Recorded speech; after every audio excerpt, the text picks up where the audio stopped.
ignitions from operations, I have a team at the door ready.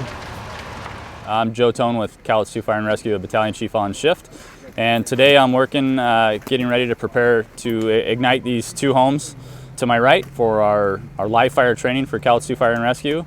We're just finishing up with our fall fire academy. So this is a kind of a culminating event for our fire academy students where they're going to get their first opportunity to be inside of a real fire, not in a brick building or a metal structure or a propane prop. This is actual burning of a house down today, and they'll be able to go in with instructors that we have brought in off shift that have been firefighters for 20-25 years, and they'll be teaching them the ropes as we go along throughout the day.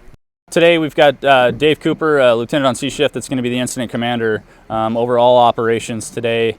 Working right underneath him is our safety officer, Ryan Fisher. He's assigned to our planning division. And we have an operations chief, Mike Ellis, that'll be coordinating and supervising scene activities specific to the 4 groups that are in rotation today. We'll also have our on-duty companies out of our downtown station and our Columbia Heights station rotate into the event today. And then we have 2 teams of ignition specialists of 2 people each, and they'll rotate in, and their responsibilities are to light the actual fires inside the rooms and coordinate with the incident commanders and the operations staff outside when we're ready to bring those teams of firefighters in to extinguish the fires, and we'll rotate amongst each other throughout the day. The Fire Academy is 12 weeks long. They've been going through doing all the book work and the online tests, as well as hands-on training at our downtown fire station where our training center is at, and practicing all these skills, getting ready for this final event where they come and they take all those skills that they've learned week by week, and they put them all together into this one culminating event where they're going to utilize ventilation skills and forcible entry skills and hose skills and fire attack skills and rehab.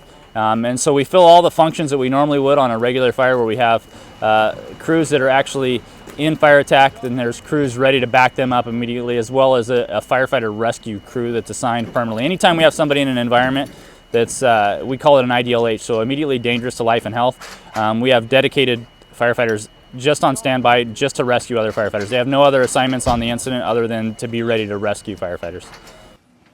We've got engine 25 as the primary pump, engine 212 as a backup, and then we've got a tender 27 that's going to be supplying our RIT line for a secondary water source. Our hazmat company, which has got a command post inside of it, also has full FLIR cameras attached to it and everything, so he'll be able to watch it for live video recorded, as well as thermal imaging from his command post. Then we have our Cal C2 rehab unit, where our firefighters will go in after they come out of the fire. They'll get rested, they'll get nutrition, they'll get things cleaned. So that's all set up. Then additionally, our fire department, neighboring fire department to the north, Castle Rock, they've brought their rescue unit, which has a Cascade system on it. Cascade will continue to refill our air bottles throughout the day.